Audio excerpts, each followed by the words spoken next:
Coming Sunday कोई test नहीं है ना तुम लोगों का? No, yes sir. Guys, is there any test for the coming Sunday और No, not? sir. Not at all. So अभी इस वीक में ना, today we are going to start a new chapter, okay? That is called work power energy. लेकिन मेरा ये कहना है कि आप ये पूरा वीक जो होगा, मीन्स अगला वीक भी, अभी संडे आएगा ना, टुडे इज़ फ्राइडे, सो जो नेक्स्ट कंप्लीट वीक है, ये पूरा वीक आपको न्यूटन्स लॉ और फ्रिक्शन के प्रॉब्लम सॉल्विंग पे लगाना है. ठीक है? और इस बीच में जो 3-4 लेक्चर हो जाएगा वर्क पावर एनर्जी का, तो उसका आप थोड़ा मतलब ओवरव्यू लेकर के रखोगे हर दिन. मतलब जैसे मैं लेक्चर ले रहा हूँ, तो आपको नोट्स लिखना है डेली. नोट्स में जो न्यूमेरिकल वगैरह मैं सॉल्व करा रहा हूँ वो सब कुछ सॉल्व करना है. ठीक है? और समझना है. लेकिन आपका ज़्यादा स्ट्रेस जो होगा नेक्स्ट वीक में, वो न्यूटन्स लॉ के ऊपर रहेगा. ठीक है? क्लियर है सभी को? मतलब टाइम को तुम्हें बैलेंस करना है. थोड़ा टाइम वर्क पावर एनर्जी को देना है, जो भी फिजिक्स का टाइम आप डेडिकेट करते हो, और अधिक टाइम आपको अभी न्यूटन्स लॉ के प्रॉब्लम सॉल्विंग पे देना है. ठीक है ना? Yes, जिसमें sir. तत्व होगा, प्रायोरिटी आपका तत्व होना चाहिए. तत्व सॉल्व करो and send me the doubts. And second मेरा असाइनमेंट होगा जो मैं अपलोड करूँगा. Right? So this is how you have to proceed.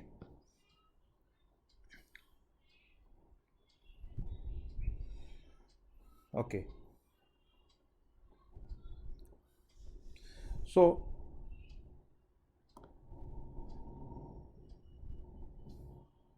अगर नट सेल में हम एक चैप्टर का ओवरव्यू लें, and what is the use of this, means work पर एनर्जी का क्या एडवांटेज है. अभी क्या हो रहा है ना, आपको एक चीज़ समझना है. रोटेशन तक, मतलब kinematics, 1D, 2D, Newton's law, friction, work power energy, centre of mass, collision, rotation, मतलब अभी से 2-3 चैप्टर और आगे तक आपको हर चीज़ नया मिलने वाला है. Means you are in the learning mode. Right? अभी रिवीजन और रिपीटेशन नहीं आएगा. लेकिन रोटेशन जब कंप्लीट होगा ना, उसके बाद आप देखोगे कि कंसेप्ट नया कम मिलेगा. जो कंसेप्ट सीख चुके हो वही कंसेप्ट का रिपीटेशन होगा. लाइक प्रॉब्लम सॉल्विंग के लिए ना, आपको काइनेमेटिक्स का ज़रूरत है. Net force equals to mass into acceleration का भी ज़रूरत है. वैसे ही एनर्जी का या वर्क मेथड का भी ज़रूरत पड़ेगा. ठीक है?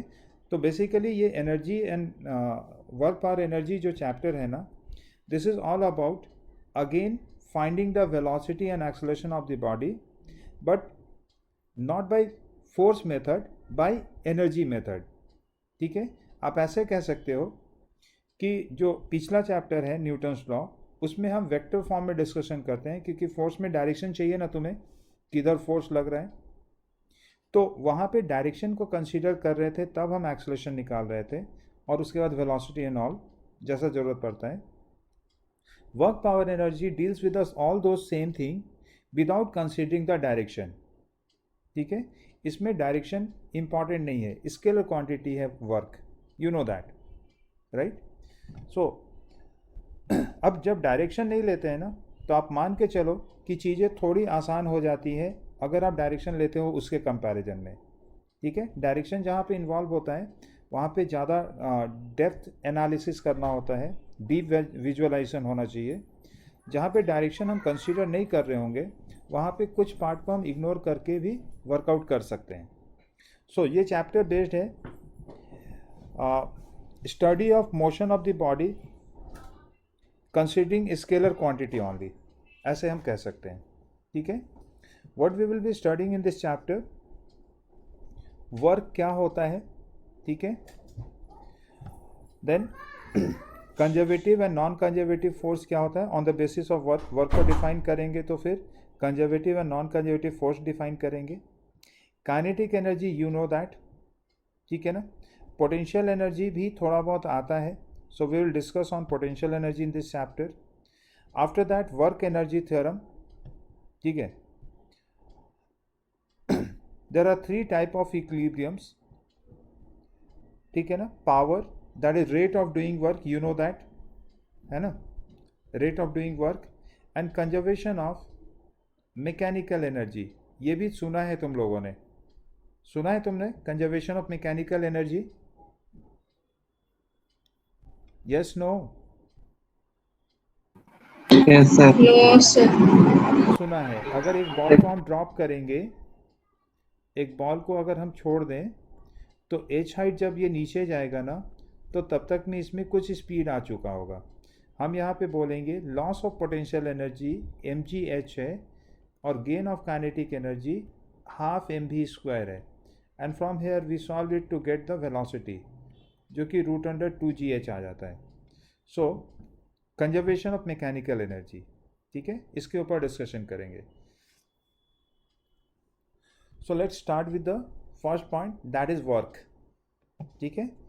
सो इन जनरल जो वर्क हम सोचते हैं, कोई भी काम किया उसमें आपके पसीने निकलते हैं, है ना, आप थकते हो, वो वर्क नहीं है यहाँ पे, ठीक है ना.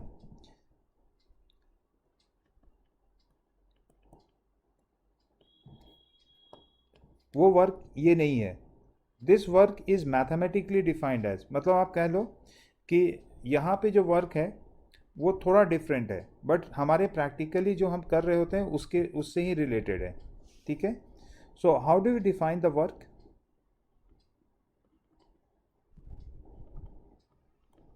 It is product of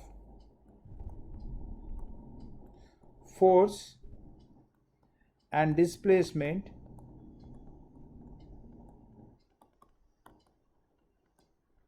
along the direction of force applied.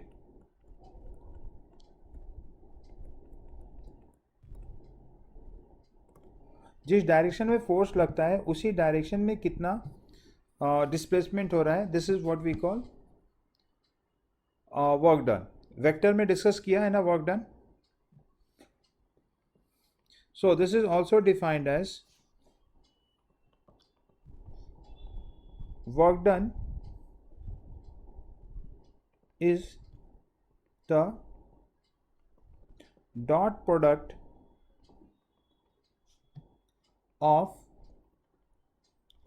force and displacement, right? So let's say this is a block.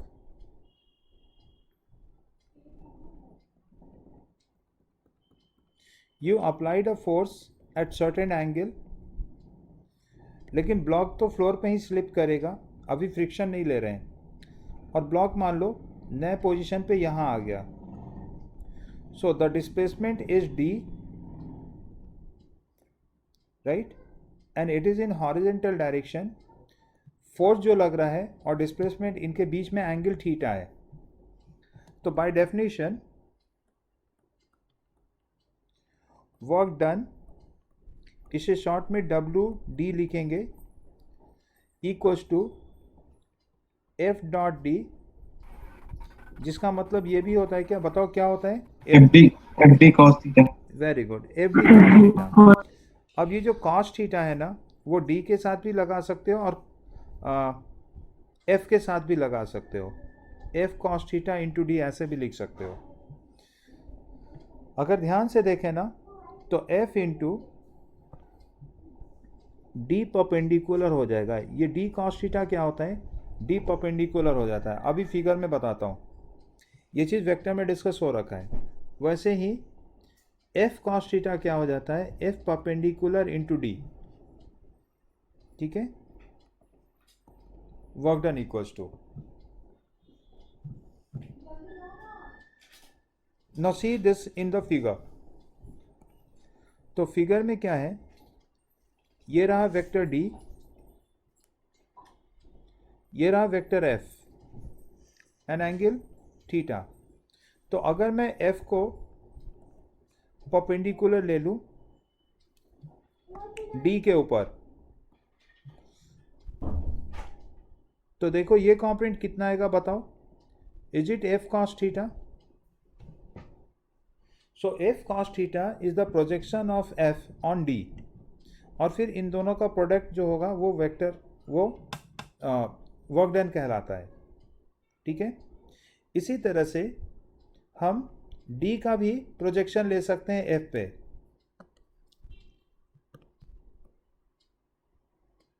ये सब कुछ वेक्टर में सिखाया था तुम्हें, है ना?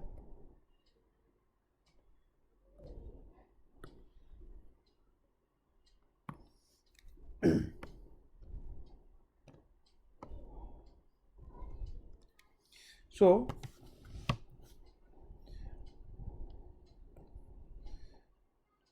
we can take a perpendicular like this. Now ये जो लेंथ है ये आ जाएगा डी कॉस थीटा। किधर है ये डी कॉस थीटा? तो ये फोर्स के डायरेक्शन में है।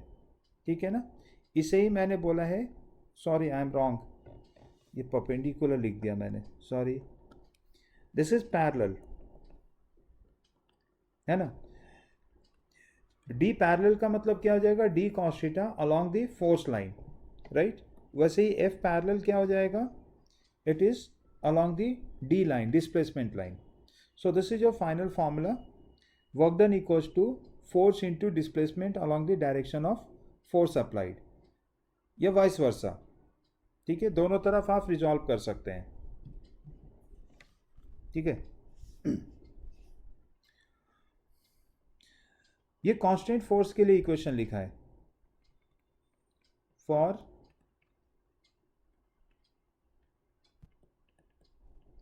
Constant force,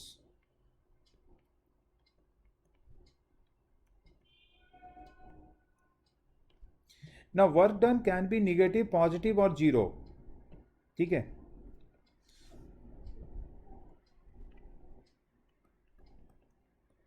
work done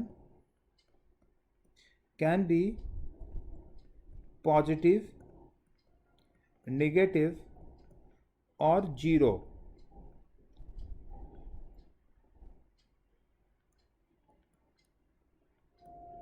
depending on theta. ठीक है, सो केस वन,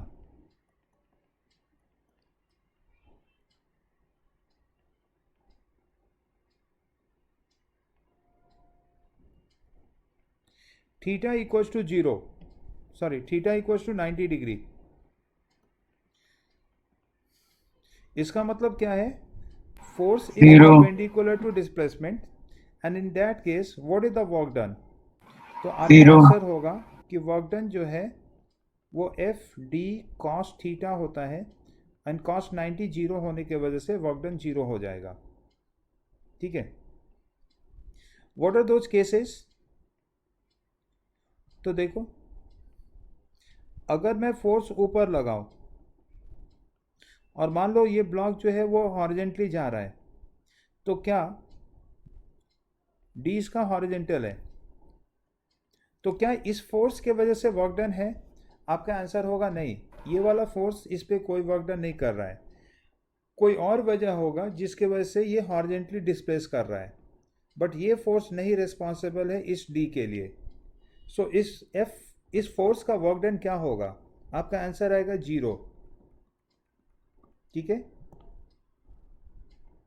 क्योंकि फोर्स और डिस्प्लेसमेंट 90 डिग्री पे है इसलिए। एक मान लो स्ट्रिंग है, एक स्टोन को स्ट्रिंग से बांध करके सर्कुलर मोशन में आपने मूव किया। So you know that tension is where along the string, and velocity या डिस्प्लेसमेंट किधर हो रहा है इसका? टेंजेंशियल डायरेक्शन में। तो देखो जरा, डिस्प्लेसमेंट किधर है? Displacement is in tangential line. Is it clear to everyone? किसी भी इंस्टेंट पे स्टोन को देखो तो उसका डिस्प्लेसमेंट किधर होगा? अलोंग द टेंजेंशियल लाइन होगा ना, और जो टेंशन है वो सेंटर के तरफ है। कहने का मतलब ये है कि radial line and tangential line are perpendicular to each other. तो यहाँ पे भी टेंशन जो है वो परपेंडिकुलर है डिस्प्लेसमेंट के। So what is the work done by tension? Work done by tension, answer is Zero. Zero. So circular motion में टेंशन कोई वर्क नहीं करता है, ठीक है। Okay, suppose there is a man. Sir तो सर्कुलर मोशन में कौन करता है वर्क फिर? देखो वर्क नहीं हो रहा है यहाँ पे, क्योंकि वेलोसिटी जो है वो कांस्टेंट है। अगर वेलोसिटी कांस्टेंट है तो फिर इसमें कोई वर्क नहीं हो रहा है, क्योंकि जब वेलोसिटी पॉजिटिव होता है ना तो काइनेटिक एनर्जी बॉडी का इंक्रीज करेगा, ठीक है। वो बताता हूँ कैसे। तो अगर दो तरह का सर्कुलर मोशन होता है, you know that, uniform and non uniform. तो अगर नॉन यूनिफॉर्म मोशन है सर्कुलर, तो आपको याद होगा कि दो दो फोर्स इस बॉडी पे लग रहा होता है। एक होता है एफ टेंजेंशियल और एक होता है एफ रेडियल, याद है क्या? एफ टेंजेंशियल का फार्मूला था m इंटू ए टी और एफ रेडियल का फार्मूला था m इंटू ए आर, जिसे सेंट्रीपिटल फोर्स भी कहते हो। तो देखो, अगर वेलोसिटी चेंज हो रहा है then F T will be working on the body, ठीक है। बट एफ आर का मतलब टेंशन से है, सेंटर के तरफ जो फोर्स लग रहा है, वो एफ आर या टेंशन का कोई वर्क डन इसमें नहीं होता है, ठीक है। Okay, a man has block on his head and he is walking in this direction. तो मान लो कि वो 5 मीटर चल के गया। Question is what is the work done by the man? 0. कैसे? सर फोर्स ऊपर. नहीं, हाँ यही बात, यहाँ पे एक प्रॉब्लम हो गया। नहीं, ब्लॉक तो फिर भी चला ना, तो मुझे स्पेसिफाई करना पड़ेगा किस फोर्स के वजह से। सी, जो हाथ से फोर्स लग रहा है ना वो फॉरवर्ड डायरेक्शन में लग रहा है, नहीं तो फिर ब्लॉक मैन के साथ साथ चलेगा कैसे, है ना। हाँ, तो मेरा ये क्वेश्चन है इसमें कि एन इधर आ रहा है, इस पे एम जी नीचे है, यू नो दैट। अगर मैं पूछूं what is the work done, I should not ask you the question like what is the work done by the man, ठीक है। Work done by the man will be there because he is only who is carrying this block in the given direction. So मेरा question होगा work done by N, what is this? तो आपका answer होगा 0, क्योंकि N ऊपर लग रहा है और डिस्प्लेसमेंट हॉरिजेंटल है। सो दोनों के बीच में एंगल 90 डिग्री है, ठीक है। So since N is perpendicular to D, what is work done by M G? बताओ एम जी का वर्क डन क्या होगा? तो आप देखो एम जी किधर लग रहा है और डिस्प्लेसमेंट किधर हो रहा है। Is it 0? 0. Yes, because sir. M G is again perpendicular to D, ठीक है। and there is work done by man for horizontal force, जो मैन ने हॉरिजेंटल फोर्सेस पे लगाया होगा उसके लिए वर्क डन रहेगा, ठीक है। तो ये 3 केस है जिसमें स्पेसिफाई करना पड़ता है कि किसके वजह से वर्क डन लेना है, किसके वजह से नहीं लेना है। तो एन के वजह से वर्क डन 0 हो रहा है, एम जी की वजह से वर्क डन 0 हो रहा है। बट मैन अगर कोई फोर्स हॉरिजेंटल डायरेक्शन में लगा रहा है, यहाँ लिखा है मैंने for horizontal force, in that case there will be work done by the man, ठीक है। केस नंबर 2, सर तो वो हॉरिजॉन्टल फोर्स कहाँ लगेगा? आप खुद सोच करके देखो ना, आप एक बैग को अपने साथ लेकर के चल रहे हो, तो वो बैग तुम्हारे साथ क्यों चलेगा? क्या तुमने कोई फोर्स लगाया उस पे चलने के लिए? अच्छा चलो ऐसे बोलते हैं, आप बैग को पकड़ो नहीं, बैग को छोड़ दो और आप चलना शुरू कर दो, तो क्या बैग आपके साथ चलने लगेगा खुद ब खुद? नहीं। तो कौन फोर्स लगा रहा है बैग के ऊपर? मैन। किधर लगा रहा है वो फोर्स? मतलब जहाँ पकड़ेगा भाई वो। हाँ, लेकिन वो किधर की ओर लगेगा? तो जिधर चल रहा था उधर भी एक आएगा ना। देखो 2 फोर्स लगेगा, एक तो एम जी लगेगा, उसके लिए मैन को ही फोर्स देना पड़ेगा, नहीं तो बैग नीचे जाने लगेगा। तो वाई एक्सिस पे भी एक फोर्स होगा और एक्स एक्सिस पे भी कोई फोर्स लगाना पड़ेगा उसे, नहीं तो एक्स एक्सिस पे चलेगा कैसे? एक्स एक्सिस पे अगर कोई फोर्स नहीं रहेगा तो बैग चल नहीं सकता है, समझा ना? सो it is the man who will be providing the force, both forces on the bag. ठीक है, ओके। Yes sir. सो अगर वर्क डन नहीं हो रहा है तो इसका मतलब आप ये भी कंक्लूड करेंगे कि इसका kinetic energy do not change. अगर वर्क डन नहीं है तो बॉडी का काइनेटिक एनर्जी चेंज नहीं करेगा। This implies that speed do not change. जो स्पीड है बॉडी का वही स्पीड रहेगा। Case number 2, if theta is between 0 to 90, so उस केस में पॉजिटिव वर्क डन होगा। so if force is here, obviously देखो फोर्स लगाते हैं क्या आपको समझ में आ जाएगा कि ब्लॉक को किधर जाना है। या तो ब्लॉक एयर में चल जाए एफ के तरफ, लेकिन ब्लॉक में वेट भी होता है ना? So this force has two component, you know it very well, F cos theta and F sine theta. So क्या एफ कॉस थीटा वर्क कर रहा है या एफ साइन थीटा वर्क कर रहा है? तो अगर मैंने ये दे दिया है कि ब्लॉक एक्स एक्सिस पे ही चल रहा है, तो फिर वाई एक्सिस पे ब्लॉक चल रहा है या नहीं चल रहा है? टेल मी, वाई एक्सिस पे नहीं ब्लॉक चल चल रहा रहा है है। या नहीं चल रहा है? नहीं चल रहा है वाई एक्सिस पे। So is there any work done by F sine theta? Is there any work done by F sine theta?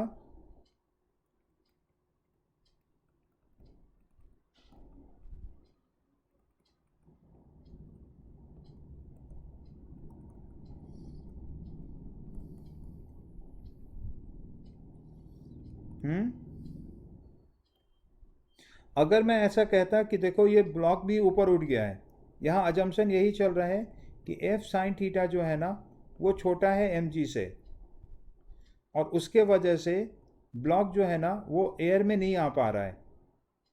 ठीक है, ब्लॉक को उठाने के लिए कम से कम एम जी के बराबर तो फोर्स चाहिए, उतना फोर्स नहीं है यहाँ पे, ये अजम्पशन कर लिया मैंने। ठीक है, सो एफ साइन थीटा के वजह से कोई वर्क डन नहीं है, एफ कॉस थीटा के वजह से वर्क डन है। ठीक है, F cos theta do work on block. ठीक है, and that work done is given as F into D into cos theta, and this value is greater than 0। ठीक है, अब मुझे ये बताओ, ब्लॉक पे फोर्स लग रहा है, क्या ब्लॉक में एक्सेलरेशन है? I am not talking about friction, यहाँ फ्रिक्शन वगैरह नहीं है अभी। सो क्या बताओ मुझे, ब्लॉक पे फोर्स लग रहा है, एक्सेलरेशन है ना?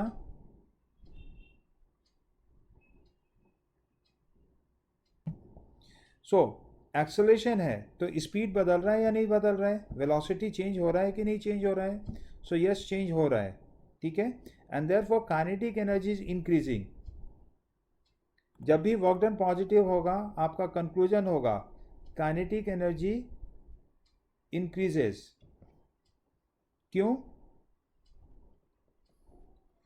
फोर्स के वजह से एक्सेलरेशन, एक्सेलरेशन की वजह से वेलोसिटी इंक्रीज,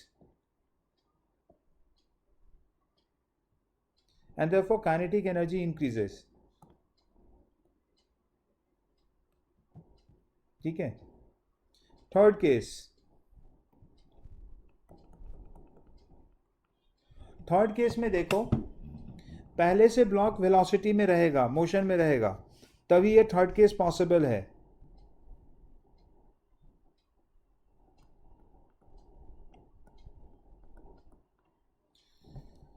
नहीं तो ये पॉसिबल ही नहीं है। बॉडी मस्ट हैव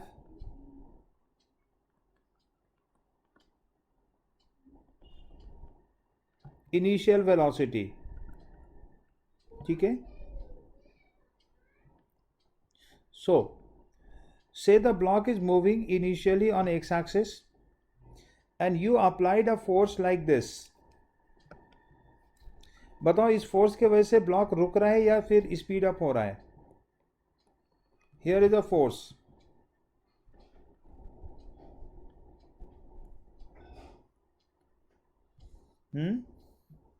इस फोर्स के वजह से ब्लॉक रुक रहा है या फिर चल रहा है? स्पीड अप हो रहा है या स्पीड डाउन हो रहा है ब्लॉक में? तो आंसर है कि स्पीड कम हो रहा है, right. So now you see in this question, जो यहाँ थीटा है क्या वो 90 से बड़ा है? Guys respond me if you are listening my voice. आवाज मिल रही Yes, है sir. सभी को? Yes, sir. आवाज आ रहा है? क्लियर आवाज आ रहा है ना? Yes, sir. So here is theta between 90 to 180 degree. देख लो ये फिगर में दिख रहा है सबको, 90 से बड़ा है ये और 180 से छोटा एंगल है ये, ठीक है ना। This force has two component, one is F cos theta and other is F sine theta. इसमें किसी को डाउट नहीं होना चाहिए कि सर एंगल तो इधर से लेते हैं, मतलब अल्फ़ा लेते तो आप बोलते हैं कि एफ कॉस अल्फ़ा आएगा और ऊपर एफ साइन अल्फ़ा आएगा। उधर से भी लेंगे तब भी सेम रिजल्ट आएगा, इसलिए सोचने का नहीं है इसमें, ये मैथमेटिकल कंसेप्ट होता है, ठीक है। Anyway we are focusing on theta not on alpha. So मुझे ये बता दो कि ये जो एफ कॉस थीटा दिख रहा है तुम्हें वो वेलोसिटी के अपोजिट डायरेक्शन में है। So speed is going down in this case but displacement is still on the positive x axis, ठीक है। डिस्प्लेसमेंट अभी भी पॉजिटिव एक्स एक्सिस पे ही है। सो यहाँ पे जो वर्क डन होगा वो निगेटिव होगा। हमें पता है कि कॉस सेकेंड क्वाड्रेंट में जो होता है वो निगेटिव होता है, ठीक है। Therefore work done by F equals to F D cos theta which is less than 0, negative.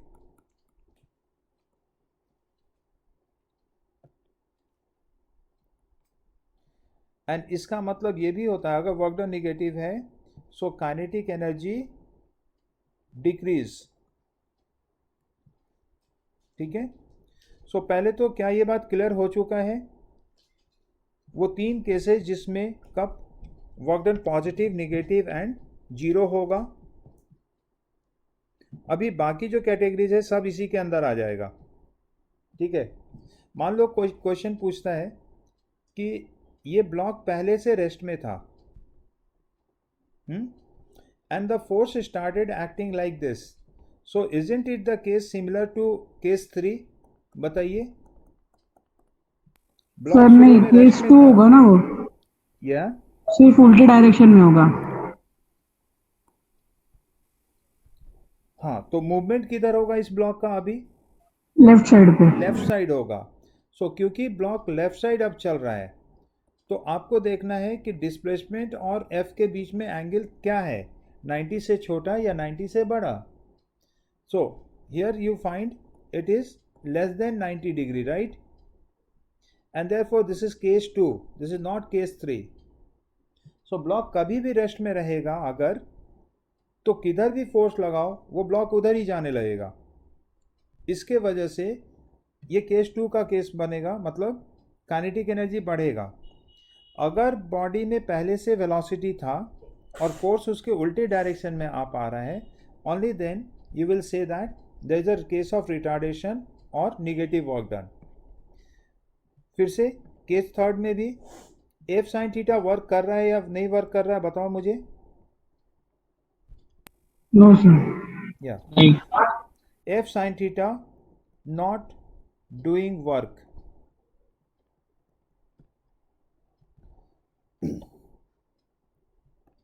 अब प्रॉब्लम सॉल्विंग के पॉइंट ऑफ व्यू से मैं बात करूं तो हमेशा ध्यान रखना कि तुम्हें ना फोर्स के डायरेक्शन में कितना डिस्प्लेसमेंट है वो देखना जरूरी होता है, ठीक है, irrespective of the path.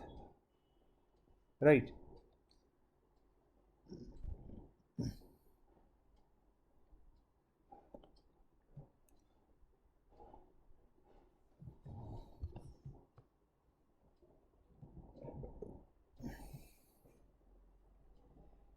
So here are some work done. Work done by mg. ठीक है, देखो क्या किया मैंने. A block is at level A. It has been raised to level B. और इसके बीच में हाइट जो है ना वो h है. ठीक है, तो ब्लॉक ऊपर गया है और फिर मैंने ब्लॉक को B से वापस A पे ले आए हैं.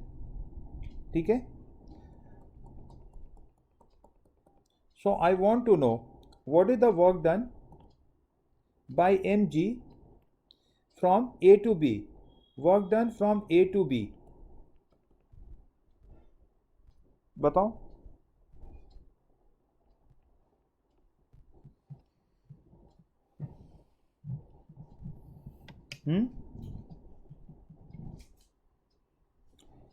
सो आपको क्या चाहिए? फोर्स चाहिए, डिस्प्लेसमेंट चाहिए, और फोर्स और डिस्प्लेसमेंट के बीच में एंगल चाहिए. बताओ mg किधर लग रहा है? नीचे लग रहा है क्या? Displacement Yes, sir. किधर है? ऊपर की ओर है क्या? d a से b लिखा है मैंने, तो नीचे से ऊपर जा रहा है, तो डिस्प्लेसमेंट ऊपर की ओर है, mg नीचे की ओर है. What is the angle between mg and d या h? 180 degree. 180 degree. So is it negative work done or positive work done? Negative. Negative. This is negative work done. इसका आंसर होगा mg into h into cos of 180 degree. That is minus mgh. ठीक है ना? Work done by gravity is negative in this case.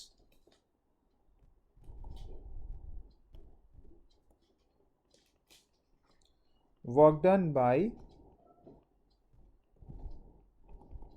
gravity is negative when it is moving from A to B. अब दूसरा process कर रहे हैं, B से A पे वापस नीचे ला रहे हैं, B से A पे. So work done from B to A. We are talking about work done by mg. तो mg देखो किधर लग रहा है? नीचे लग रहा है ना? और डिस्प्लेसमेंट किधर है? डिस्प्लेसमेंट भी नीचे ही है. सो what is the angle between d and mg? It's Zero. 0 and 0 is cos 0 1 time. So mg into h into cos 0, that is plus mgh. ठीक है ना? तो यहाँ पे क्या हो रहा है? Work done by gravity is positive.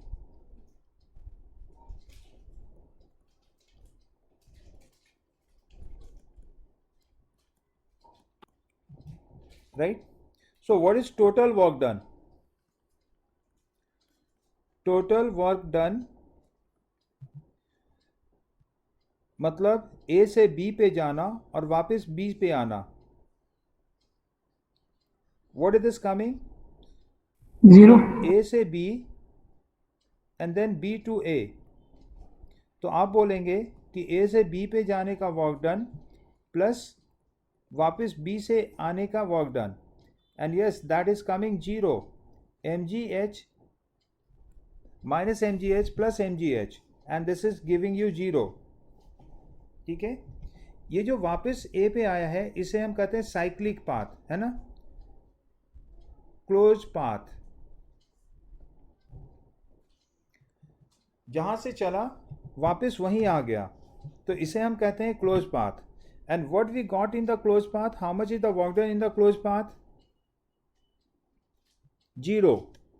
तो अगर कोई फोर्स ऐसा अगर किसी फोर्स का क्लोज पाथ में वर्क डन 0 हो जाता है तो हम उसे कंजर्वेटिव फोर्स कहते हैं. ठीक है, मतलब डेफिनेशन अगर पूछा जाए कि कंजर्वेटिव फोर्स किसे कहते हैं, so it is a force the work done by which is 0 in a close path. ठीक है, तो उस पर अलग से आएंगे हम लोग, बट यहाँ पे मैं उस पॉइंट को हाईलाइट कर लेता हूँ mg is a conservative force. ठीक है, अभी ये बताया नहीं है मैंने डेफिनेशन कि कंजर्वेटिव फोर्स किसे कहते हैं, बट यहाँ पे मैंने हल्का सा हिंट कर दिया है कि क्लोज पाथ में अगर वर्क डन है तो कंजर्वेटिव फोर्स कहलाता है वो, एंड इट इज जीरो. इसी तरह से फ्रिक्शन का वर्क डन देखते हैं. सर अगर क्लोज्ड बोलो. पाथ पे जीरो होगा वर्क डन तो ही कंजर्वेटिव बोलते हैं. Yes yes yes, close path में अगर जीरो होगा तभी कंजर्वेटिव कहेंगे. ठीक है. Work done by friction. Sir yes बोलो. सर फिर हर सर्कुलर मोशन कंजर्वेटिव फोर्स में आएगा ना? वहाँ पे अगर टेंशन के बारे में बात कर रहे हो तो टेंशन का तो वर्क डन पहले ही से जीरो है, मतलब वर्क डन होना चाहिए, नॉन जीरो हो वर्क डन और उसका सम टोटल जीरो हो जाए. तो सर्कुलर मोशन में तो वर्क डन पहले ही से जीरो है अगर टेंशन की बात कर रहे हो, तो वहाँ पे प्लस माइनस नहीं हो रहा है ना. हाँ. तो ऐसे अगर आप बोलोगे कि सर टेंशन को क्या बोलेंगे, कंजर्वेटिव और नॉन कंजर्वेटिव, तो टेंशन जो होता है ना वो एक रिएक्शन फोर्स के जैसा काम करेगा किसी चीज़ के लिए. तो वो जिसके अगेंस्ट में काम कर रहा है वो कंजर्वेटिव है या नहीं है उसके ऊपर डिपेंड करेगा कि टेंशन को कैसे ट्रीट करना है. वो सब डिस्कशन में आएगा. Let's go for the work done by friction. ठीक है ना. Of course we are talking about kinetic friction here, क्योंकि ब्लॉक मूव करेगा. ठीक है. So I am talking about kinetic friction. This is a block of mass m. Coefficient of friction is given as mu, and block moves from A to B. मान लो ये distance d है. ठीक है. और फिर B से वापस हम A पे भी आएंगे. फिलहाल मैं A से B का बात कर रहा हूँ. So work done by friction from A to B. हमें क्या क्या चाहिए फोर्स फॉर्मूले में, वर्क डन फॉर्मूले में? तो मुझे चाहिए फोर्स, मुझे चाहिए डिस्प्लेसमेंट और मुझे चाहिए थीटा. चलो बताओ फोर्स कितना है?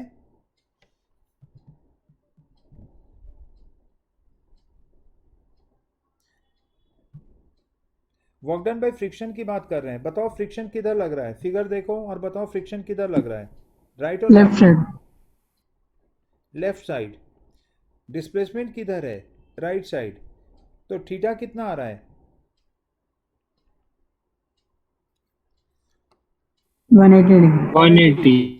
तो आगे से ध्यान रखोगे क्या कि अगर अपोजिट है तो सीधा सीधा वर्क डन निगेटिव ले लेंगे.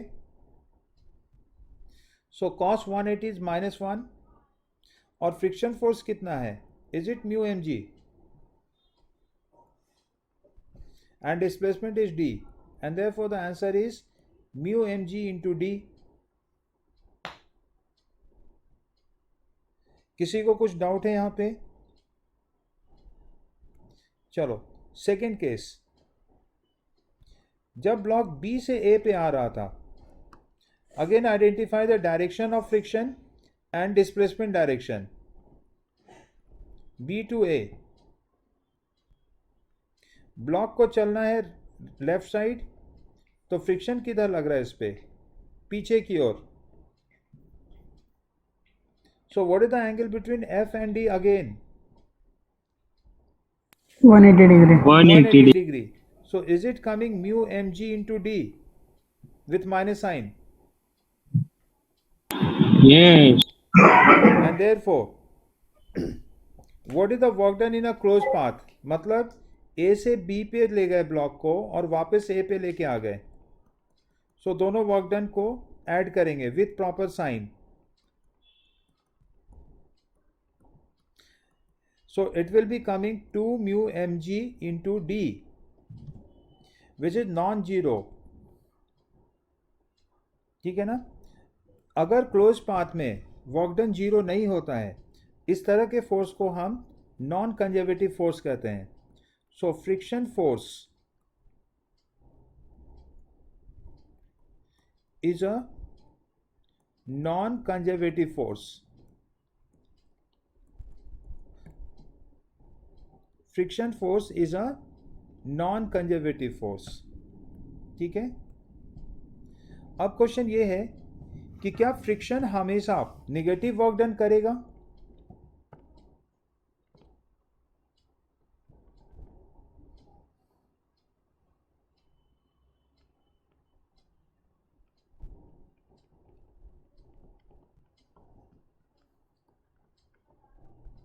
Is work done by friction is always negative? क्योंकि ऊपर के केस में तो आया है।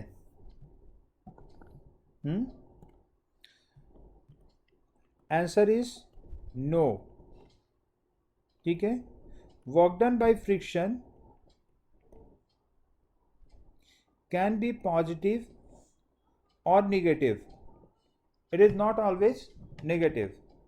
सो पॉजिटिव वर्क डन का एग्जाम्पल बताओ क्या होगा? सो एक एग्जाम्पल है, ऑलरेडी डिस्कस किया है, अभी पिछले 2 लेक्चर में डिस्कशन किया है। Blocks moving together.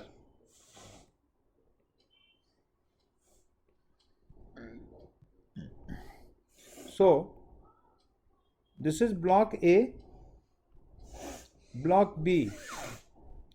अगर मैं ये कहता हूं कि ब्लॉक ए और ब्लॉक बी दोनों एक साथ चल रहा है, then which force is responsible for them to move together?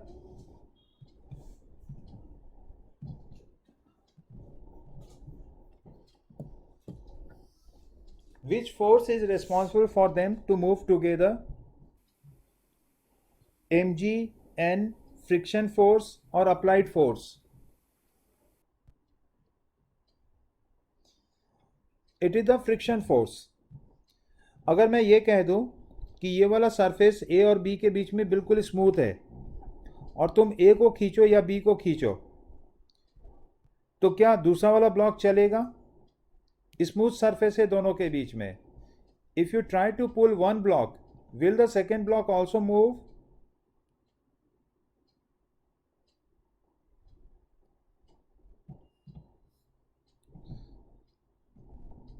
Okay, these are 2 metal blocks और दोनों के बीच में ना ग्रीस लगा दिया है, बिल्कुल स्मूथ सरफेस कर दिया है या लुब्रिकेशन कर रखा है।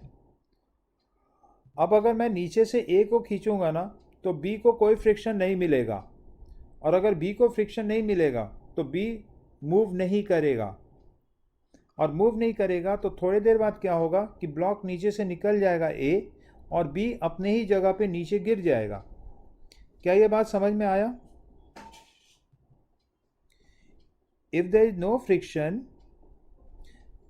B will not get any force for the movement, so B will remain stationary at its own point. और थोड़ी देर बाद जब A निकल जाएगा नीचे से तो B फ्लोर पे आ जाएगा। लाइकवाइज अगर आप B को खींचते हो तो आइडियली A को चलना चाहिए B के साथ, लेकिन A नहीं चलेगा। क्यों? क्योंकि फ्रिक्शन नहीं है, और फ्रिक्शन नहीं है तो A पे कोई फोर्स नहीं आ रहा है जो उसे हॉरिजेंटली मूव करा सके। So we need to have a friction. If they are moving together, it is friction which will be moving together. ठीक है, तो अब मुझे बताओ, अगर मैंने बी पे फोर्स लगाया तो जरा फ्रिक्शन का डायरेक्शन देख लो। बी पे बताओ फ्रिक्शन का डायरेक्शन किधर है, राइट और लेफ्ट? फटाफट। लेफ्ट। लेफ्ट। और ए पे राइट साइड। राइट। ये स्टैटिक फ्रिक्शन है, काइनेटिक फ्रिक्शन है?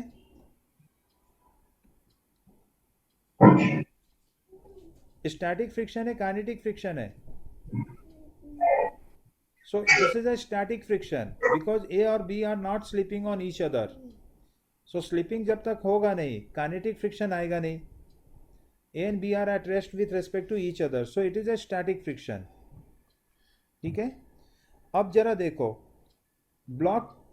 ब्लॉक ए को देखो, जिधर डिस्प्लेसमेंट हो रहा है दैट इज राइट साइड, उधर ही फ्रिक्शन आया या नहीं आया? ठीक है ना, इसलिए work done by friction is positive on block A, ऐसे लिख लेते हैं। Work done bye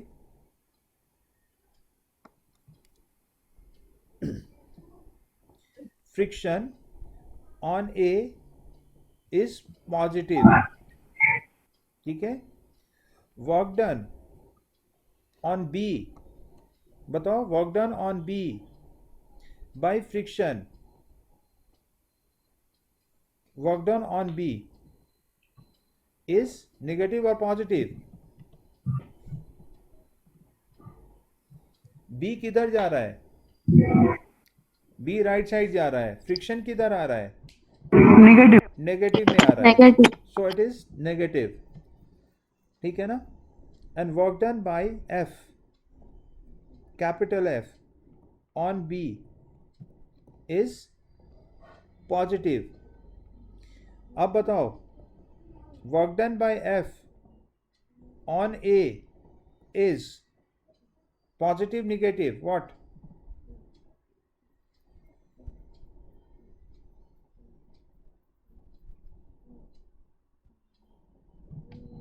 Yes, work done by F on A is 0.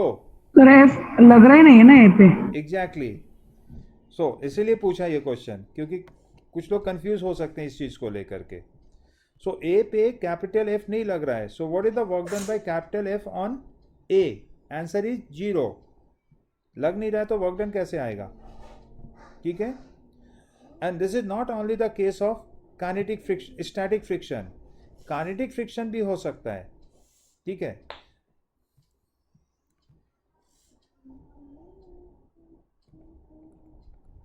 Block slipping on each other,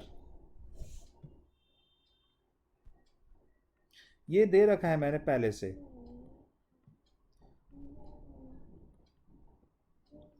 सो बताइए मुझे, B is here, A is here और force ऊपर लगाया। I want to know B किधर चल रहा है, राइट और लेफ्ट?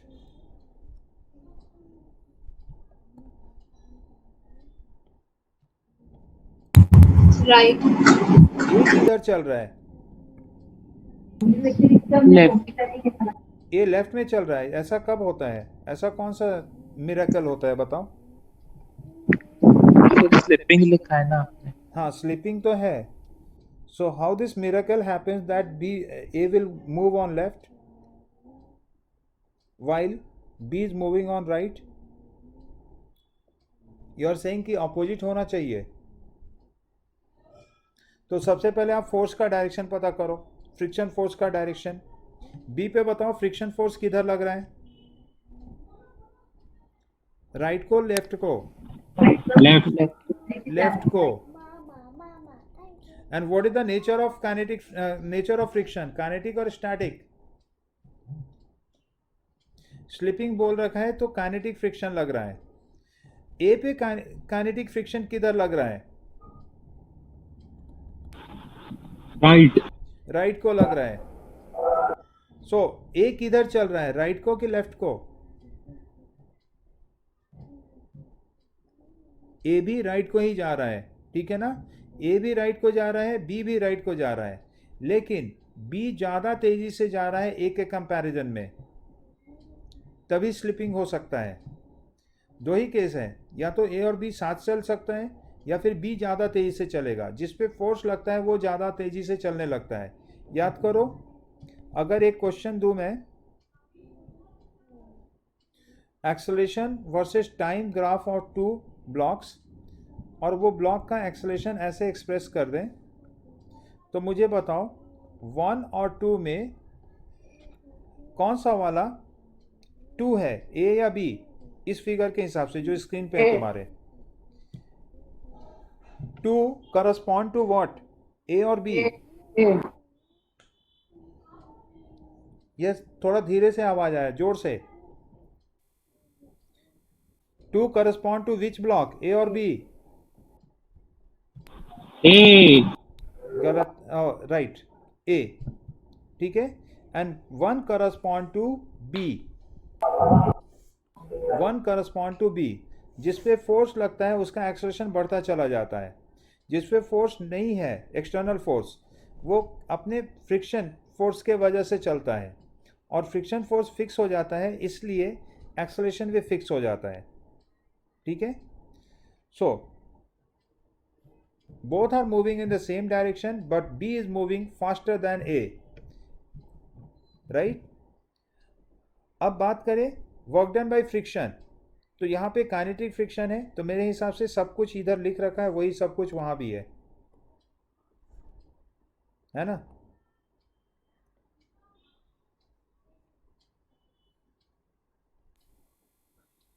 सर पर एक को मूव करने के लिए बी का वेट ज्यादा होना पड़ेगा ना, फिर वो अपने साथ लेके जाएगा ए को। वॉट एवर, देखो वो कुछ भी वैसा मैंने नहीं दिया है, जो होना है वो पॉसिबिलिटीज रहेगा, बट मैंने ये दे दिया है कि ब्लॉक्स आर स्लिपिंग। अच्छा, तुम ये कह रहे हो कि रिपीट योर क्वेश्चन, किसका वेट मास ज़्यादा होना चाहिए? बी का। ए का ज़्यादा होना चाहिए अगर वो राइट साइड जा रहा है तो।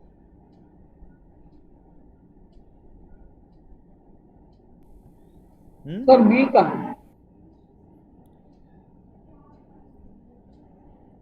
मीन्स बी का क्या मास ज़्यादा होना चाहिए अगर वो राइट साइड जा रहा है, हाँ। और अगर बी का मास कम हो गया जैसे 10 kilogram and 20 kilogram, in that case B का मास 10 है और 20 का तो मास वो ए को लेके नहीं जाएगा ना, मतलब फोर्स लगेगा पर फोर्स वो मास को पुश करने के लिए काफी नहीं होगा। ओके, क्यों नहीं काफ़ी होगा? क्या मैंने नीचे कोई फोर्स दे रखा है? ए और ग्राउंड के बीच में मैंने कोई फ्रिक्शन दिया अभी?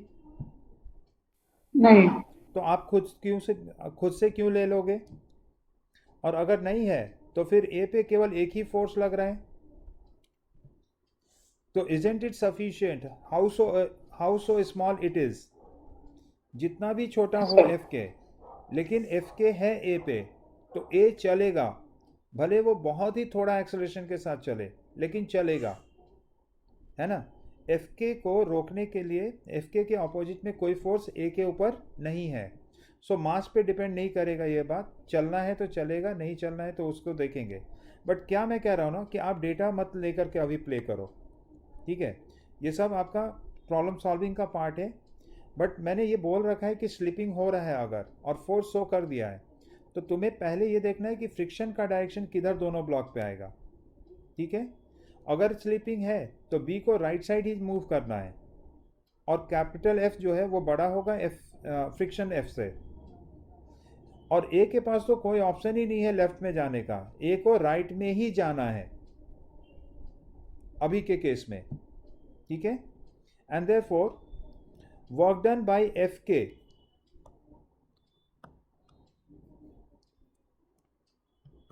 work done by Fk on A is positive, work done by Fk on B is negative, work done by capital F on B is positive, and work done by capital F on A is 0,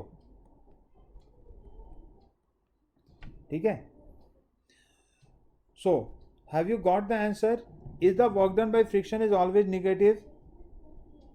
Answer is no, it can be positive or negative, right? It can be 0 also in some cases,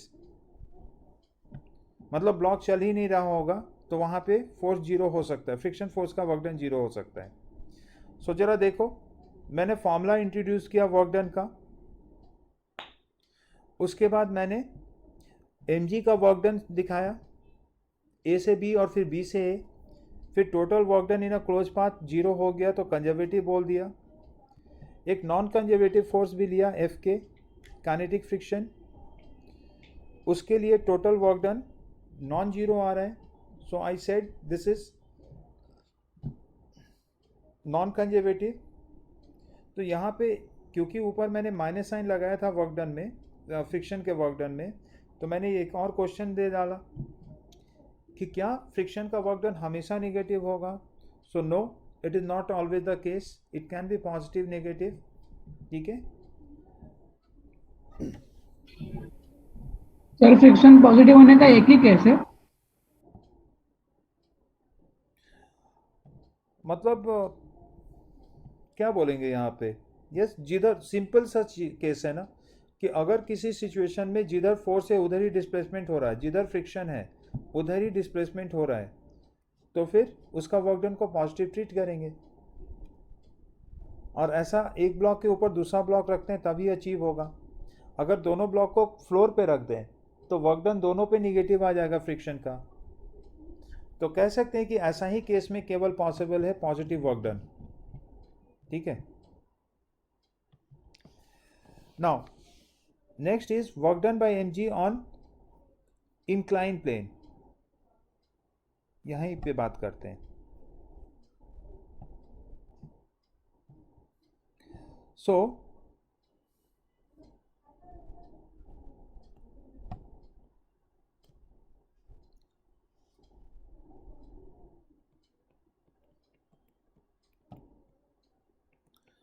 block moved from A to B. This angle is theta given. This is a block जो कि A पे है और वो B पे आ गया है। ठीक है। If you want to write this length as L, so you can write it.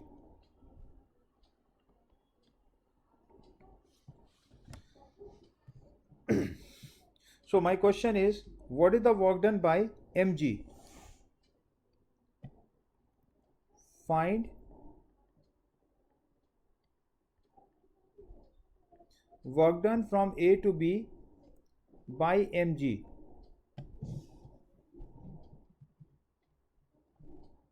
So तुम्हें क्या देखना है? तुम्हें ये देखना है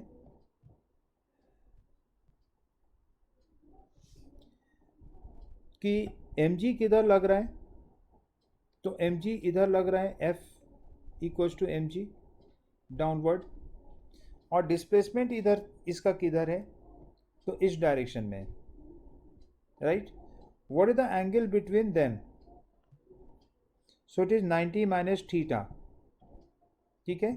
so can you tell me work done by mg from A to B?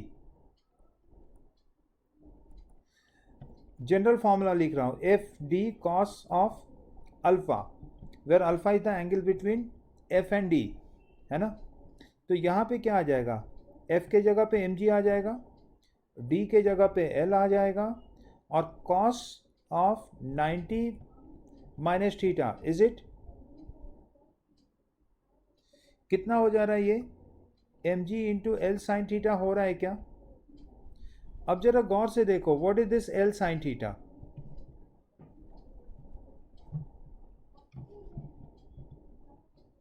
What is this L sine theta in the figure?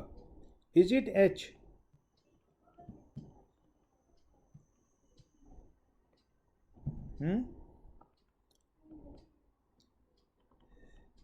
क्या ये एच एल साइन थीटा है क्या? यस। सो अगर ब्लॉक इंक्लाइन प्लेन पे भी चल रहा होगा तो आपको हाइट कितना देखना है, कितना लॉस हो रहा है। तो आपको देखना है कि जिधर mg लग रहा है ना, उधर कितना लेंथ चला। l चला इस डायरेक्शन में अलोंग द प्लेन, लेकिन mg के डायरेक्शन में, दैट इज वर्टिकली डाउनवर्ड, कितना चला? तो वो चला h। तो आगे से आप डायरेक्ट याद रख सकते हो कि जिधर फोर्स लग रहा है ना, उधर कितना डिस्प्लेसमेंट है वो देख लो, and you put the answer. ठीक है। Same is true in this case.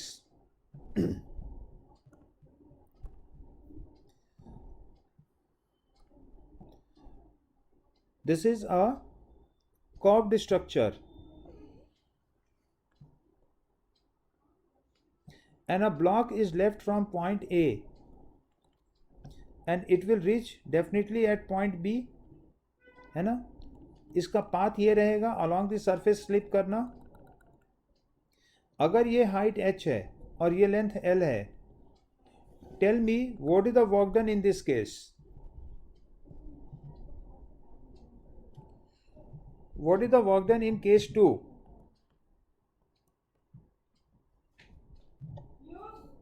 तो आपका आंसर होगा कि केस 2 में भी वर्क डन जो होगा वो mg इंटू एच होगा, सीधा सीधा। लेकिन यहाँ पे इंटीग्रेशन का केस आ जाएगा जो हम नहीं करेंगे फिलहाल, वो मैं बात कर रहा हूँ। ठीक है, उसमें मैं बात करूँगा। लेकिन फ़िलहाल के लिए अगर मैं बोलूँ तो A से B पे जाते समय हर इंस्टेंट पे ज़रा देखो mg किधर लग रहा है ब्लॉक के ऊपर हर इंस्टेंट पे? Is it vertically downward?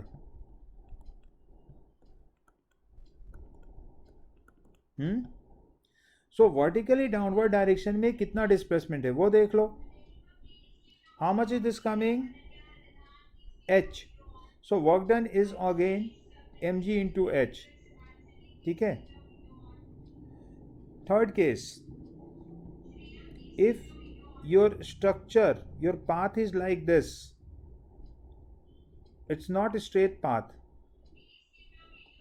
height is h and a block is moved from a, तो ये इस पाथ को फॉलो करते हुए b पे पहुंचा. My question is what is the work done by mg in case 3? चलो अब तो बताओ.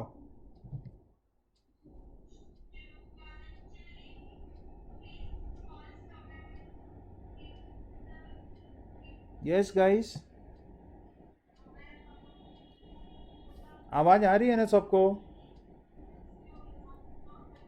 Yes, sir. Yes, sir. What is the work done by mg when block move from a to b?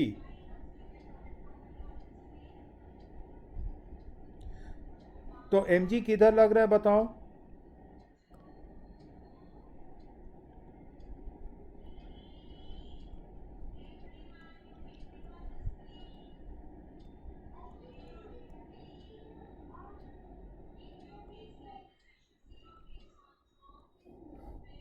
So force के direction में कितना block का displacement है? सो it is h. So again it is mg into h. तो यहाँ पे एक और कंक्लूजन निकल रहा है कि work done by the gravity is independent of the path.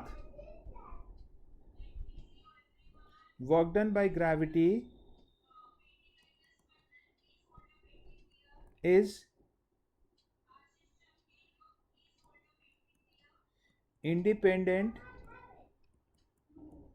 of path taken but depends on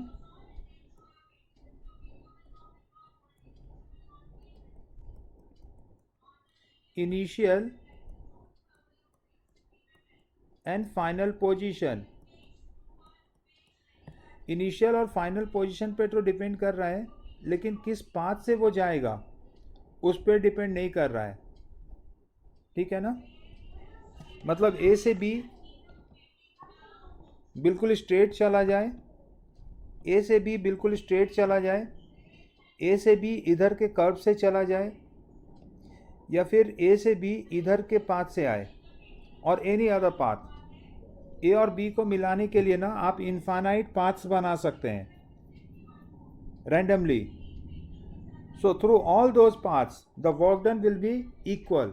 So this is another important conclusion, that the work done by the force is not depending on the path. लेकिन कौन से path के बारे में बात कर रहे हैं, मतलब कौन से फोर्स के बारे में बात कर रहे हैं? तो कंजर्वेटिव फोर्स के बारे में बात कर रहे हैं. This is also the property of conservative force. ठीक है, विल टॉक ऑन दिस. तो अब इसके पहले अगर वेरिएबल फोर्स लगेगा ब्लॉक के ऊपर तो वर्क डन का फॉर्मूला देखेंगे, और एक क्वेश्चन कर सकते हैं हम लोग वेक्टर फॉर्म में अगर रहेगा तो.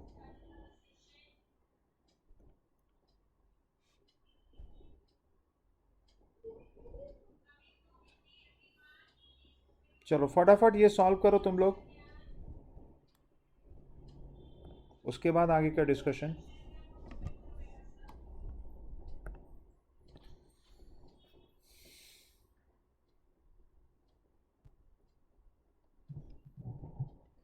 The question says a body is displaced from A to B under a constant force of this.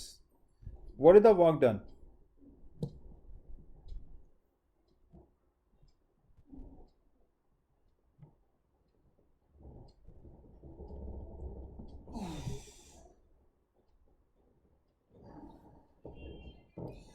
क्योंकि वेक्टर फॉर्म में क्वेश्चन दे रखा है तो हम वर्क डन का वेक्टर फॉर्म यूज करेंगे। तो वर्क डन का वेक्टर फॉर्म क्या होता है? Work done equals to F dot R होता है। इज इट और नॉट? मीन्स हमें डॉट प्रोडक्ट लेना है। थोड़ा समझने का कोशिश करो पहले क्वेश्चन को। There are two positions defined, let's say A and this is B, ठीक है। और ये जो 2, 4, -6 है वो क्या दे रहा है तुम्हें? पोजीशन वेक्टर ए का दे रहा है। क्या आपको पता है ए का पोजीशन वेक्टर कैसे लिखना है? बताओ मुझे। 2, 4, -6 है position vector of A. Is it 2i plus 4j -6k metre? वैसे ही बी पोजीशन का पोजीशन वेक्टर ऑलरेडी दे रखा है। फिगर में देखो तो ये रहा आर बी, ओरिजिन से बी को मिलाने वाला पोजीशन को हम आर बी कहते हैं। That is 6i -4j plus 2k, ऐसा दे रखा है। And block has move from A to B and is not given through which path. तो हमें वो कौन सा पाथ है वो भी चाहिए भी नहीं, ठीक है। देखो, या तो वो डायरेक्ट जा सकता है ए से बी पे, हो सकता है कि वो ऐसे घूम करके आए बी पे। बट अभी अभी सीखा है हम लोगों ने फिलहाल कि वर्क डन पाथ पे डिपेंड नहीं करता है, ठीक है। क्वेश्चन में मेंशन भी नहीं किया कि स्ट्रेट पाथ है। सो इररिस्पेक्टिव ऑफ दैट तुम्हें सीधा सीधा वेक्टर ए भी निकालना है। ए भी वेक्टर जो है वो वेक्टर आर है। तो बताओ ट्राइंगल लॉ ऑफ वेक्टर्स में क्या लिखते हो आप? क्या vector R equals to R B minus R A लिखोगे क्या? Final minus initial vector equals to displacement vector होता है। This is your displacement vector.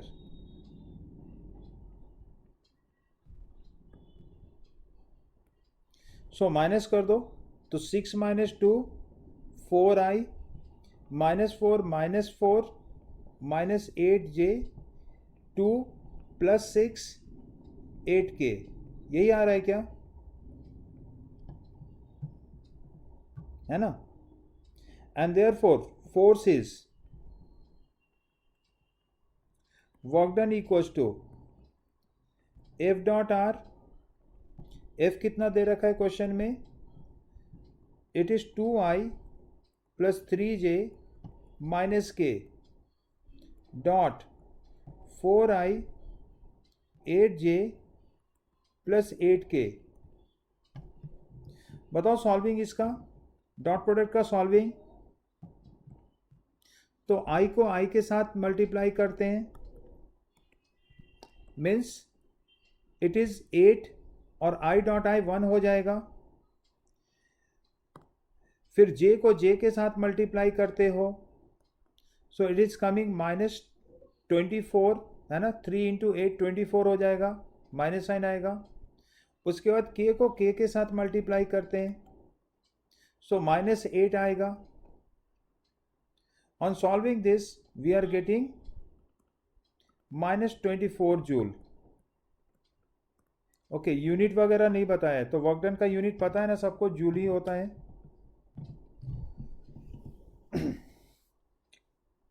ठीक है ना, यूनिट, डायमेंशन, ये सब पता होना चाहिए। सो work done in this case is -8 joule. मुझे बताओ क्या हुआ, ब्लॉक का काइनेटिक एनर्जी कम हुआ है या ज़्यादा हुआ है? Work done is coming negative.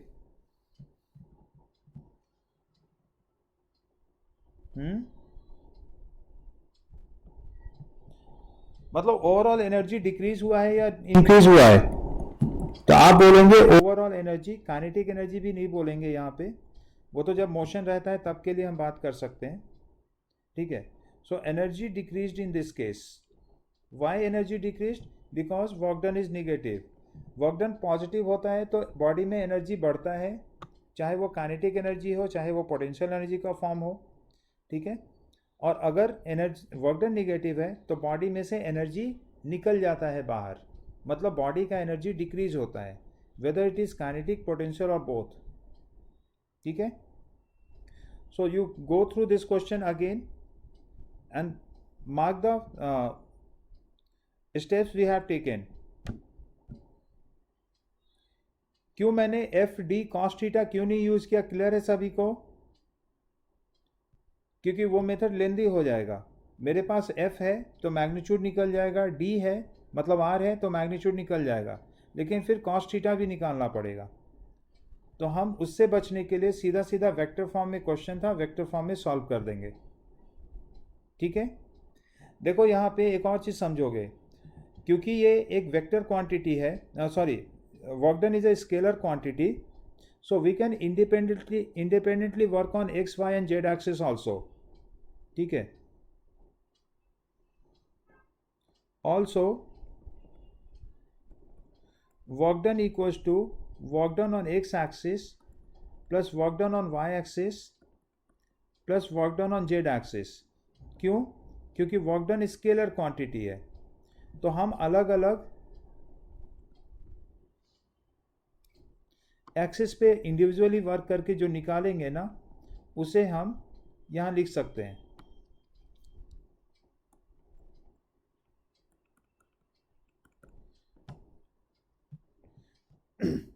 ठीक है. अब देखो वर्क, अगर मुझे work done on x axis चाहिए तो force on x axis into displacement on x axis चाहिए. ठीक है.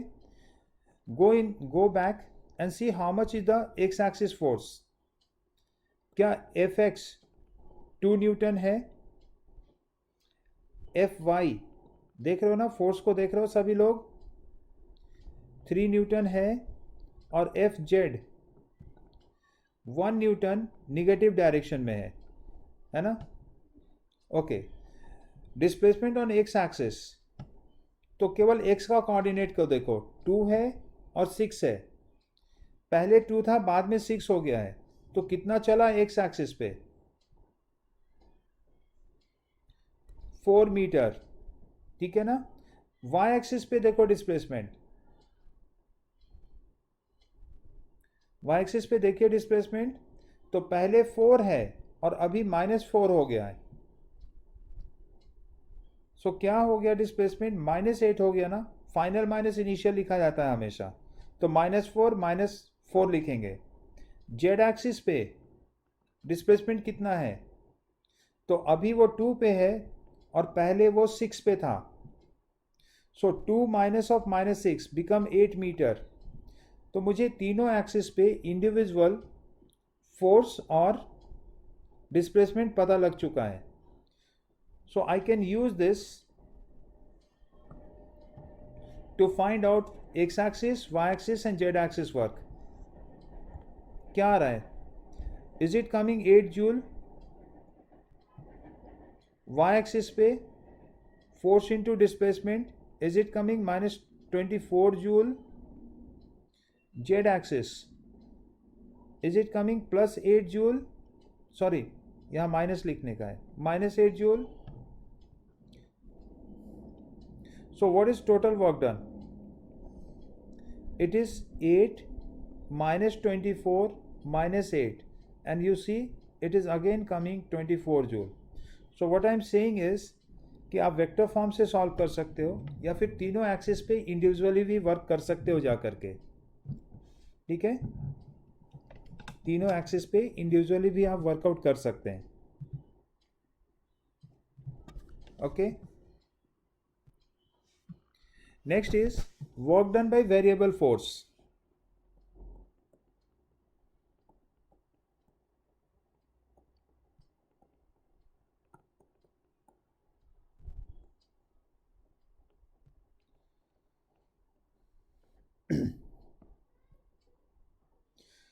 सो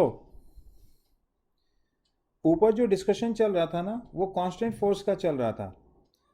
अगर वेरिएबल फोर्स होगा तो आपको छोटे से पार्ट में वर्क डन निकालना है और फिर इंटीग्रेट करना है. मान लो एक ब्लॉक जो है ना वो ए पे है और उसे बी पे पहुंचाना है, बट इसके ऊपर जो फोर्स लग रहा है वो सपोज करो 2x³ है. तो ये एक वेरिएबल फोर्स है। क्या ये समझ में आया? एक्स पे डिपेंड कर रहा है फोर्स, ठीक है। मान लो ये x1 है और ये x2 है। तो हम क्या करेंगे कि ब्लॉक में किसी एक पोजीशन पे बात करोगे कि जब ये x डिस्टेंस पे था तो उस समय छोटा सा डिस्प्लेसमेंट हुआ, and that displacement is treated as dx। आपको पता है ना कि इस छोटे से डिस्प्लेसमेंट में x बहुत ज़्यादा चेंज नहीं किया है, so we can treat force as constant in this region. Delta x में हम लोग फोर्स को कांस्टेंट ट्रीट कर सकते हैं। सो उस रीजन में वर्क डन कितना हुआ dx डिस्प्लेसमेंट के लिए? सो work done for displacement dx dw बराबर फोर्स इंटू डिस्प्लेसमेंट। यहां हम अज्यूम कर रहे हैं कि फोर्स और डिस्प्लेसमेंट दोनों एक ही डायरेक्शन में, मतलब अज्यूम क्या वही केस ले रहे हैं। सो थीटा 0 है, कॉस 0 1 हो जाएगा, ठीक है। अब हमें क्या करना है? इंटीग्रेट कर देना है। तो ये फोर्स की जगह रख देंगे 2x cube into D X. Now total work done चाहिए, so integrate both side.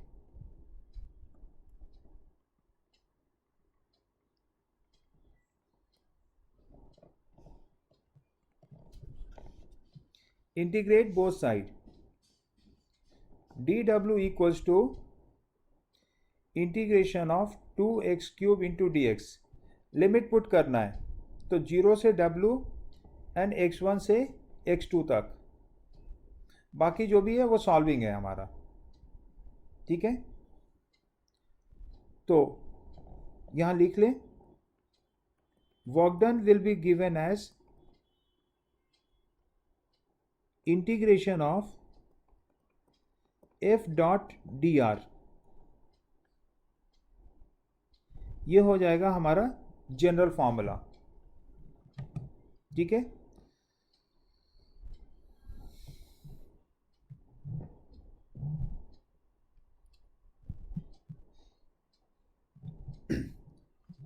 Everyone go through this once.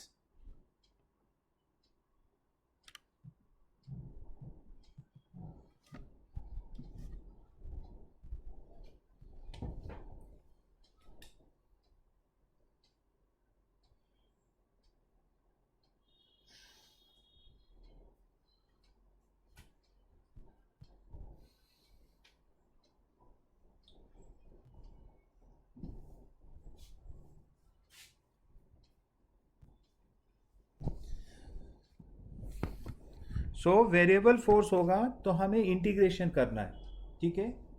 पहले हम एक छोटे से डिस्प्लेसमेंट के लिए इक्वेशन लिखेंगे फोर्स का, वर्क डन का, and then we need to integrate.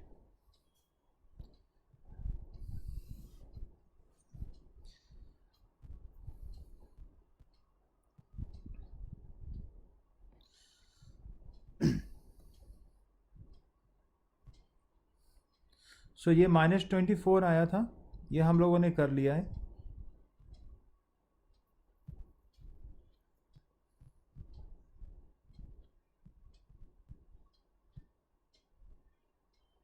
Work done by variable force, we need to do the integration.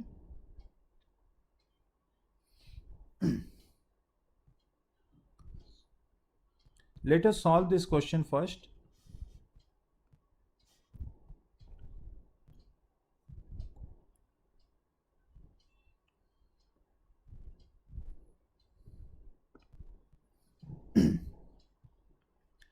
A force 2 plus x is acting in x axis. देखो force का direction दे रखा है कि x axis पे ही लग रहा है, where F is in Newton and x is in meter. Work done by this force, what this है ना, work done by this force during the displacement from 1 meter to 2 meter. Block चला गया 1 से 2 metre तक, ठीक है ना। So what is the work done? So क्या ये डायरेक्ट फॉर्मूला बेस्ड क्वेश्चन है? दिस इज 1 मीटर और ये पोजीशन जो है पोजीशन 2, वो 2 मीटर पे है। सो 1 से 2 मीटर पे जब ये चल रहा था तो फोर्स इस पे 2 + x लग रहा था, which is a variable force by nature. So जैसा मैंने बोला कि सबसे पहले आप बीच में कहीं पे ब्लॉक को पकड़ेंगे which is at general position x, और वहाँ पे एक छोटा सा डिस्प्लेसमेंट होगा ब्लॉक में, है ना। So small work done for dx equals to, आप लिखेंगे फोर्स इंटू डिस्प्लेसमेंट, है ना। So force is how much at that point, 2 + x into dx, and our next stage is integration. So integrate both side.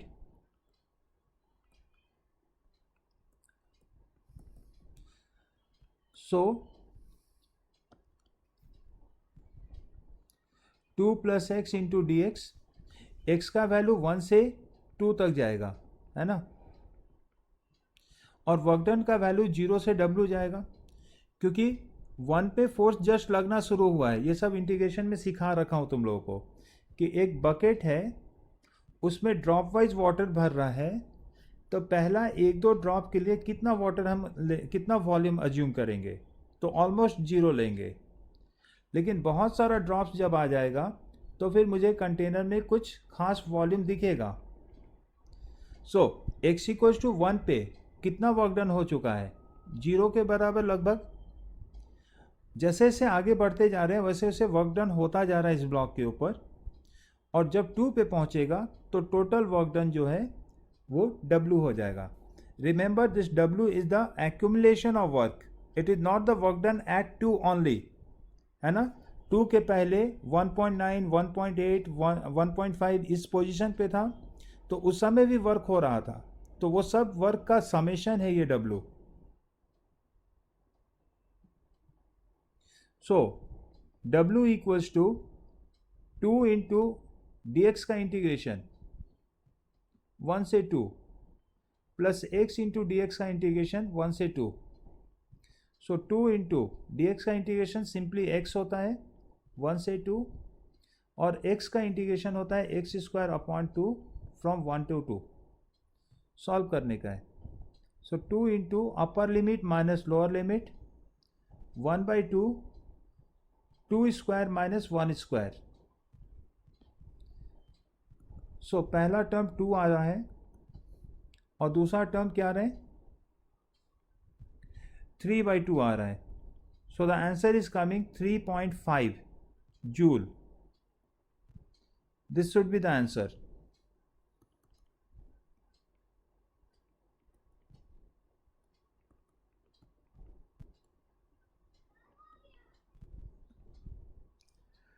So this is the answer given here, देखो 3.5 है ना।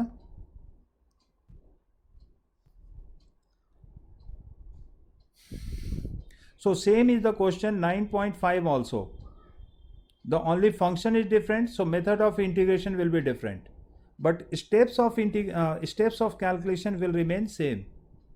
You have to integrate from a to 2a, है ना, और जो force equation है वो तुम्हें -k/x² यूज करना है।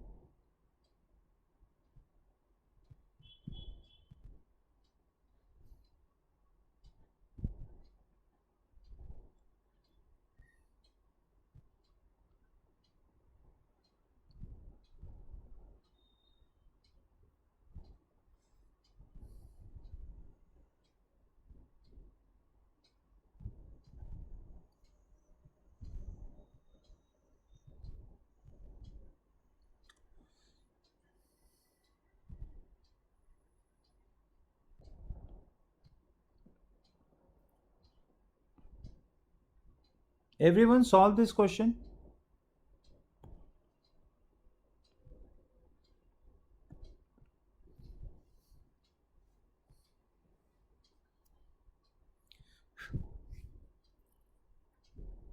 I want answer from you.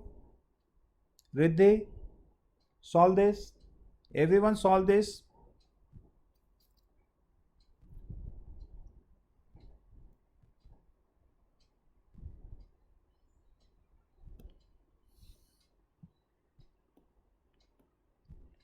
Rajesh, Sir, -12. -12 आ गया. Anyone can verify this answer?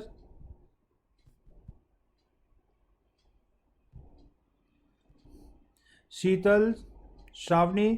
अरे श्रावणी, तुझे मेल मैंने नहीं भेजा ना वापस, नहीं सर. लेकिन मैं खोज रहा था. तुमने मुझे मैसेज किया है जीमेल पे. हाँ सर. मैंने खोजा तो मुझे मिला नहीं है. मैं आज फिर से मैसेज डालूंगी. क्या? मैं आज फिर से जीमेल करती हूँ आपको. हाँ, अभी लेक्चर के जस्ट बाद मुझे फिर से एक मैसेज कर देना, ठीक है? क्योंकि मैंने देखा तो मुझे मिला नहीं, और तेरे नाम से भी मैंने सर्च किया, बट किसी और बच्चे का दिख रहा था. Okay sir. ठीक है ना? और तूने फिर अच्छा -12 लेक्चर के भी एंड ला पे रहे हैं. बोलते तुम वापस. हाँ, yes, anyone can verify this answer. कितना बताया? Yes sir. -12 ना? -12. Okay, so you are loud and clear with this answer, huh? Good. Delta W equals to integration of f into dx होना है, ठीक है? Remember, this is all going on x axis from 2 to -4. So 2 to -4 minus 2x into dx. So -2 को बाहर रख लें तो x square upon 2 आ रहा है, इंटीग्रेशन 2 से लेके -4 तक, राइट? सो ये 2 इसके साथ कैंसिल हो गया, -1 बाकी रह गया, -4 का होल स्क्वायर. यस, -12 आ रहा है. Good. And this is coming -12 joule. So good guys, मतलब इंटीग्रेशन तुम लोग को आ गया है, और पता है ना तुम लोग को कि यही हल्का वाला इंटीग्रेशन बस जानना है. x to the power n का इंटीग्रेशन क्या होता है? x to the power n plus 1 upon 2, है ना? सो क्वेश्चन नंबर 7 भी तुम लोग सॉल्व कर सकते हो, ठीक है? ऊपर का भी क्वेश्चन सब सॉल्व कर सकते हो, मैंने डिस्कस कर दिया है. So in next session I will talk about displacement work done graph, ठीक है ना?